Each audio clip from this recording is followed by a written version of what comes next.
Mr Speaker. My question is to the Minister for Urban Infrastructure. Will the Minister update the House on the government's record $75 billion infrastructure investment program? And how is this investment delivering major projects right across the country, including in my state of Queensland? And are there any alternatives? The Minister for Urban Infrastructure has the call. Well, I do thank the member for Ford, who is, of course, a very strong champion of infrastructure for Queensland and for his electorate of Ford.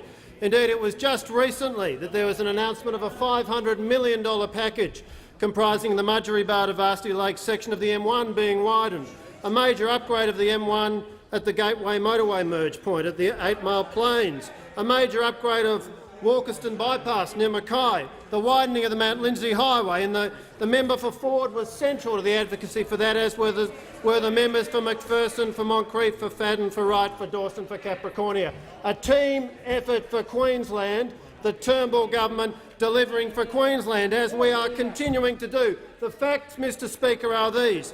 In this budget there is a commitment of $7.65 billion between 2017-18 and 2020-21. Indeed, just in 2017-18, $2.1 billion. Let's focus on the Bruce Highway for a moment, Mr Speaker. Always a topic of great interest to the Queensland team in the Turnbull government. $844 million for new upgrades to the Bruce Highway in this budget, and I commend the work of my friend, the Minister for Infrastructure and Transport, in delivering this. $530 million for Pine River to Caloundra, $120 million for an upgrade to the Deception Bay interchange. And, Mr Speaker, Deception Bay is a very appropriate point to turn to the Shadow Minister's approach to the question of infrastructure, because he claims incorrectly that there's been a cut in infrastructure spending. In fact, the average numbers 2013-14 to 2020-21, $8 billion.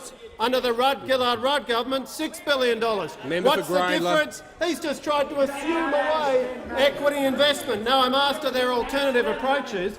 It turns out there are actually two alternative approaches, and they're both on that side of the chamber, because the Shadow Minister claims that we're cutting infrastructure investment because he deliberately ignores billions of dollars in equity investments. The Leader of the Opposition in his recent CEDA speech had this to say, quotes, "We need a new approach to infrastructure, clearing the way for super funds and others to invest in good projects." So it seems the Shadow Minister says grants are good and equity is bad.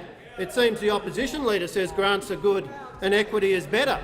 We've seen this kind of Orwellian approach before, but it takes a special kind of talent to bring this doctrinaire Orwellianism to infrastructure, but this lot unfortunately has it.